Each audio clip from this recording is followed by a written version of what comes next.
What's up, everybody? Welcome to DFS by the numbers. These are my Draftkings MMA picks for UFC 261. We have Kamaru Usman going against Jorge Masvidal, one of the 3 title fights. I think the card as a whole is pretty awesome. The card, especially the pay-per-view portion of the card, is fantastic. You have the 3 title fights.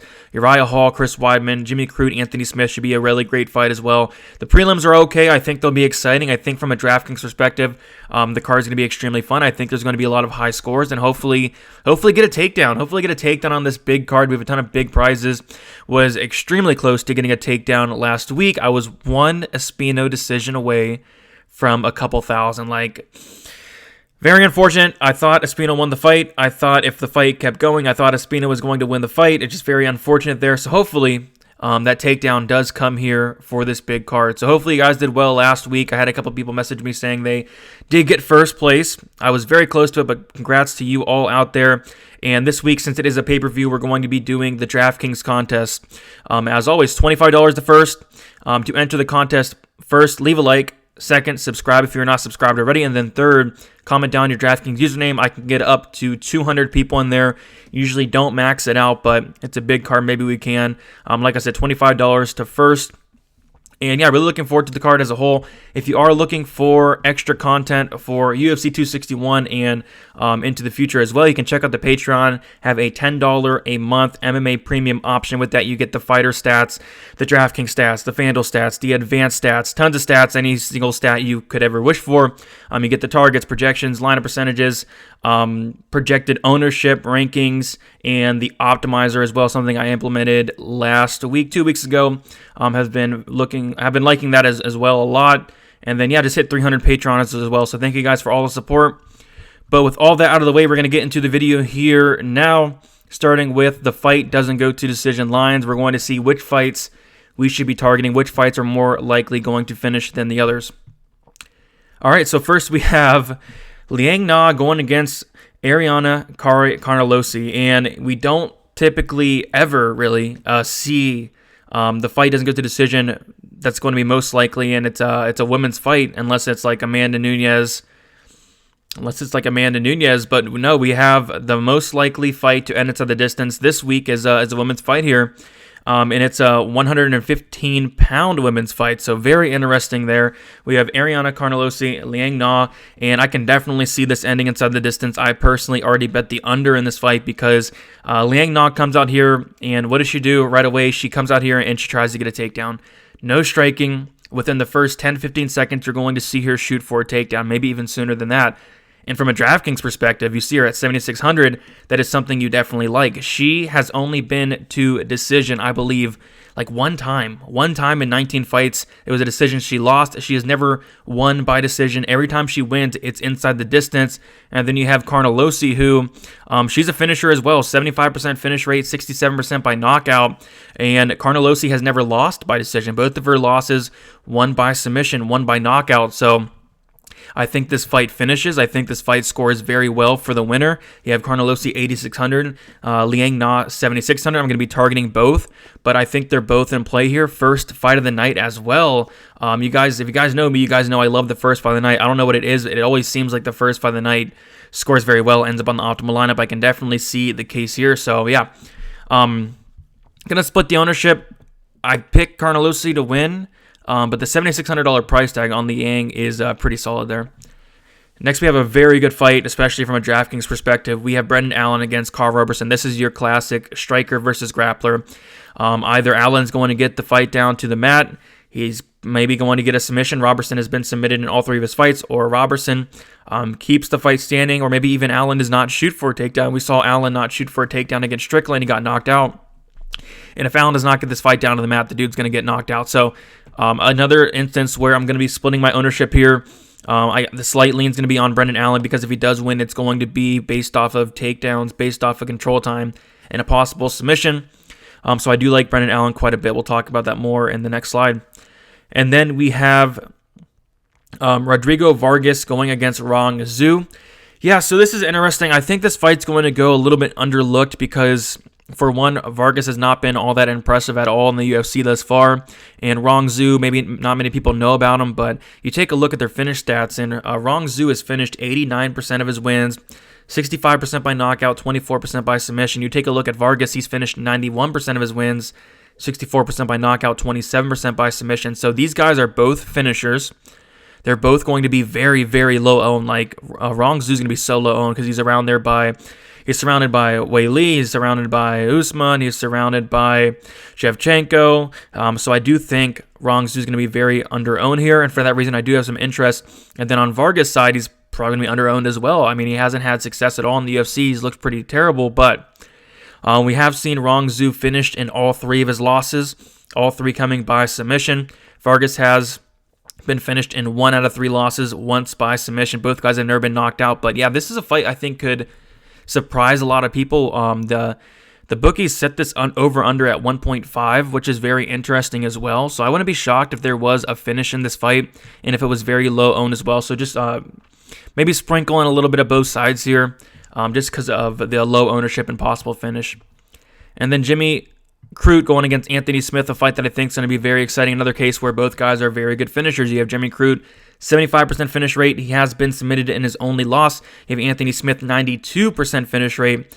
He's been finished in 13 out of 16 losses, 9 knockout losses, 4 submission losses for Anthony Smith. And yeah, I can see this fight's finishing either way. I can either see maybe a Crute finish sometime in the fight, or Anthony Smith maybe a late finish as well. But ultimately, I can also see Crute like maybe winning a decision by getting takedowns, top control, staying safe on top. I think that's definitely a path to victory. But either way, I see this fight scoring pretty well. I'm really high on the Crute side, but you can never really count on a guy like Anthony Smith. So we'll get into the core plays here. We have Kamaru Usman. We have 9,400. Yeah, definitely a core play of mine. Just with the new DraftKings scoring system, we see it favor the wrestlers, the grapplers, the control time, the guys that are going to throw a lot of strikes, and that's what Kamaru Usman's going to do. He's going to make it boring. People aren't going to like it. I'm going to like it, but other people aren't going to like him holding up Masvidal against the cage, getting the control time, taking him down. They're not going to like the foot stomps, which now do count as strikes and count towards the points of Kamaru Usman. And yeah, I think he scores very well. I think out of everybody on the slate, he does have the highest ceiling due to his style, of really DraftKings scoring-friendly style for Kamaru Usman. So he's going to be in the majority of my lineups for sure. Will I have some Masvidal? Yeah, I'll have some Masvidal, but I really do like that Usman at 9,400. Brendan Allen, 8,400, and another guy that's going to grapple against Carl Roberson, who has shown a weakness in his grappling game. He's been submitted 3 times. He's been taken down quite a few times in the UFC. I believe he has like a 50% takedown defense as well.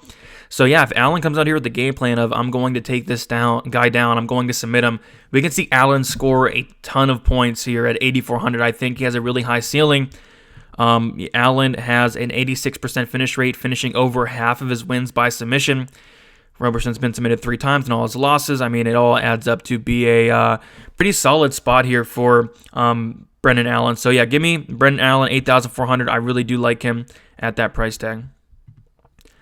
Then we have Ariana Carnelossi, 8,600. Yeah, like I mentioned, first fight of the night, I think she wins. She is very small. I think she's like 5'1", 5'2", but she is jacked city. I don't know. I find it kind of hard to see Liang not taking her down. I mean, this girl at Carnelossi, I went through all her tape. I think I watched like 6 or 7 fights. Never saw her taken down. Her takedown defense looks really good. If Liang Na can't get the takedown, Liang Na is going to get knocked out. Simple as that. Liang Na has shown absolutely no striking at all. Maybe it's improving. She's only 24 years old, but she is, as one-dimensional as it gets. So yeah, if Carnelossi can stuff the takedowns, I think she's going to knock out Liang Na here. We can also see Liang Na pulling guard as well, but Carnelossi is actually a black belt in BJJ. I went on her Instagram and I saw that. I was kind of surprised because she has no submissions on her record, maybe like 1 submission. But yeah, I like Carnelossi. I like her at 8,600. I think she'll be low owned because a lot of people probably won't want to play this fight. For one, it's nobody might not know who Carnelossi is. A lot of people might not know who Liang Na is, and a lot of people don't like playing that first fight of the night in fear of their lineup getting busted right away. But I'm all over the first fight of the night, and I'm all over the first fight of the night here in this fight as well. I think it scores very well, but probably should be playing both sides. Jimmy Crute, 8,900. I think he has a path to victory where he can get takedowns, control time. We saw him go out there against Mikhail Olazechuk and get 8 takedowns in the first round. Anthony Smith, his takedown defense is really, really bad. His takedown defense sitting at 51%, and that is with a huge sample size as well. So the guy can be taken down pretty much whenever you want. So yeah, Jimmy Crute, come on here, get takedowns, control time. I think he can score very well. 8,900, not bad. I think there could be a potential finish as well. But yeah, give me Jimmy Crute 8,900. I think is a very solid play. Getting into our GPP plays here, our tournament plays, we have Rong Zhu, 9,100. Like I mentioned earlier, I think this is a fight that can definitely go under the radar. I don't see much ownership on Rong Zhu here, so I'm not going to go crazy on it, but I will be overweight to the field because this guy's a finisher. I'm not overly sold on Rodrigo Vargas. And this fight, like I said, the bookies set it at 1.5 over under for a reason. They do expect this fight to finish early, and you go through the record of Rong Zhu. He has a lot of first round finishes, and I don't know, Vargas is very tough, but like I said, I'm not really sold on the guy, so I will be having some Rong Zhu. I'm not going to go crazy on it, but I will be at least overweight to the field. Uriah Hall, 8,300. Yeah, this is another fight, Uriah Hall, Chris Weidman, where it's kind of like the Brendan Allen and Carl Roberson fight. Like, if Weidman gets the fight down to the mat, stays safe on top, he can definitely win. He can definitely score well. I don't see him submitting Hall, but he can definitely put up a good score, especially at Weidman's price tag of 7,900. But Uriah Hall is going to be live for that knockout all 15 minutes. And we saw in Weidman's last fight where the dude was gassing out after that first round, kind of caught a second win at the end of the second round, into the third round, was able to win that third round against Amari Akhmedov. But Akhmedov was gassing out in the 3-minute mark of the first round. He was breathing very, very heavy. So I think Hall's obviously going to have more cardio than Akhmedov here. I think Weidman will have some success at times, but as the fight goes on, if Weidman's gas tank looks anywhere like it did in the last fight, I do think Hall probably gets a knockout here. 8,300, not a bad price tag. Another fight you probably should target here. Danaa Bakkerel, 8,500. Yeah, this guy hits hard going against Kevin Natividad, who does not have striking defense. I mean, you put him together, a guy that hits hard and a guy that has no striking defense, it probably could lead to a knockout. We saw Danaa Bakkerel go in there in his last fight and get a first-round knockout against Guido Canetti. We saw Kevin Natividad get knocked out by the wrestler in Miles Johns with a nasty uppercut. And, you watch that fight, and the guy was getting jabbed up all fight. The guy has no regards to any striking defense at all. If it's going to be a firefight, I definitely got to side with Danaa Bakkerel here. Danaa Bakkerel, a very, very tough guy. The guy has a chin on him. The guy has never been knocked out. He's never been submitted. Kevin Natividad probably needs to go for takedowns here, but you go and watch a tape on him. His wrestling's okay. His control time on top, I don't really think it's all that there. I see him having a hard time controlling Danaa, who has a really good get-up game, a really good takedown defense in general. So I'm going to take Danaa here. I'm going to take him to win by knockout. I think is a really good, solid tournament play at 8,500. I think the knockout is very live there. Pat Sabatini, 8,800. Another guy I think can go really under-owned here in Pat Sabatini, and this is a guy that he's going to bring it. A really good wrestler. The striking isn't there, but he's definitely the better striker between him and Tristan Connolly, and his grappling is next level. He's a black belt, as is Connolly, but Connolly, 35 years old. Connolly's going to have a 2-inch height advantage. Not sure about Sabatini's reach, but I definitely like the younger fighter here in Sabatini to get takedowns. You take a look at their takedown defense, and Sabatini's takedown defense is very good. Connolly's takedown defense is very bad. He kind of welcomes the takedown, and I do think if Sabatini can get on top, he can have some control time. I don't know if he's going to submit Connolly, but I can see him racking up takedowns, control time. I can see him scoring very well at very low ownership as well. I don't think many people are going to play Pat Sabatini this week, especially with you got Usman, Zhang Weili, Shevchenko, the 3 title fights. I think that's going to draw the majority of the ownership up there. Jimmy Crude's going to draw some ownership. I don't really see many people getting to Pat Sabatini, but this guy I do think is a real deal, and I do think he beats Tristan Connolly. Dwight Grant, 9,200. I'm not a big fan of Dwight Grant. I'm not really a big fan of his style. Somebody that's very low volume, but he hits extremely hard. Sekulic has been finished by strikes in one fight, and there was also another fight where he did have an injury. But yeah, he's been knocked out before. We saw him hurt in his UFC debut. Grant, if he wins, it's probably going to be by knockout. The thing is, it could be maybe like a third-round knockout, second-round knockout. If that happens, maybe he doesn't get enough volume to really find the optimal lineup. But I think a first-round knockout's on the table here for Grant. For that reason, you do have to play some. It's just, if he does not get that first-round knockout, he probably does not score well. He's not going to shoot for any takedowns. He's not going to get any control time. He's just reliant to score well off of that first-round knockout. So I'm not going to go crazy on it, but it is something you definitely have to mention because he does have a path to victory to find that optimal lineup. And also, he's going to be really low-owned as well. 9,200 around the title fights, I do think is going to be really low-owned. Live dogs here, touched on it a little bit. Liang Na, 7,600 if she wins. It's probably going to be by submission. It's going to be based off of a ton of takedowns, some control time as well. 100% finish rate for Liang Na.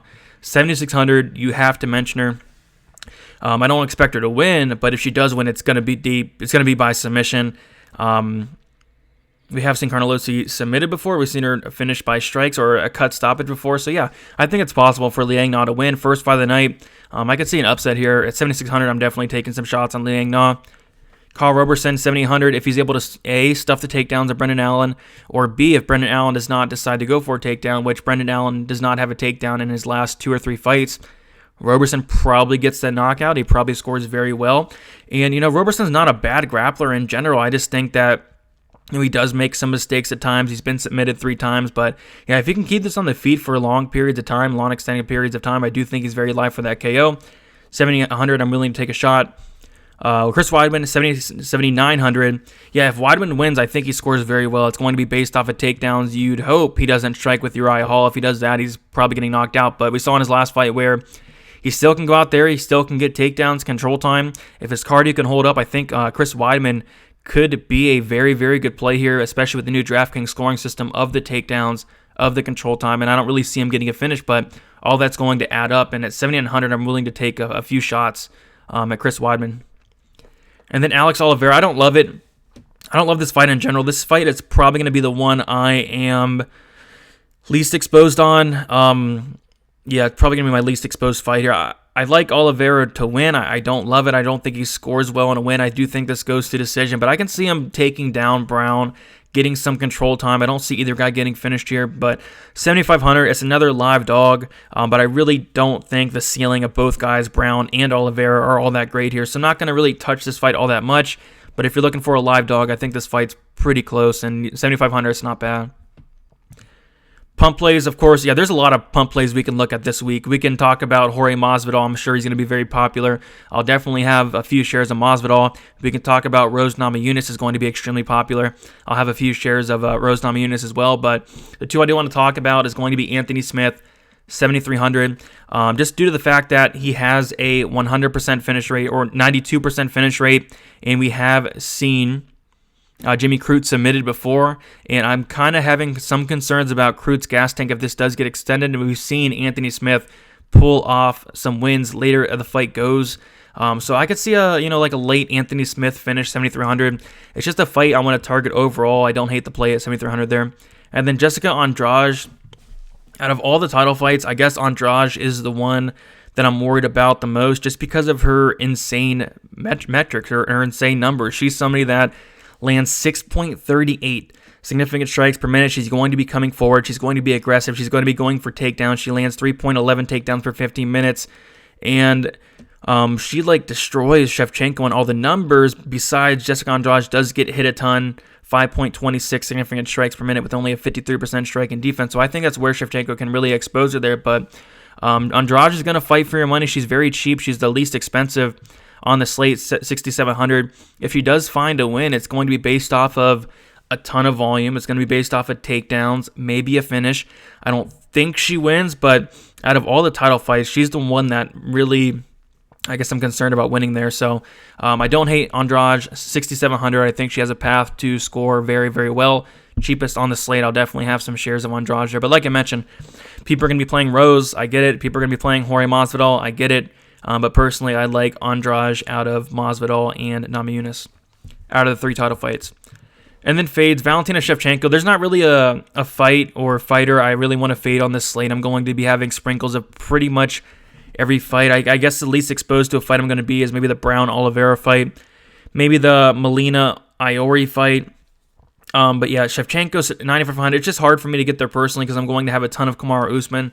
I maybe might not completely fade her, but I do think she's going to be very low exposed for me personally, just due to the fact that it's going to be hard to get Kamaru Usman 9,400 and Shevchenko 9,500 in the same lineup. And with that said, she's not really high volume, only lands 2.98 significant strikes per minute. She definitely likes to slow the fight down. But I don't know, maybe Andrade can really bring some volume out of her. Maybe Shevchenko can get takedowns. But 9,500 is a really, really high price tag to pay. So might not get there all that much just due to the fact that Usman is $100 cheaper. But like I said, on this slate, there's not really a fighter I want to outright fade. I think everybody's in play on this slate personally. All right, guys, that's about it. Just want to remind you guys, it's always a great time to become a member of my Patreon and receive full access to my model.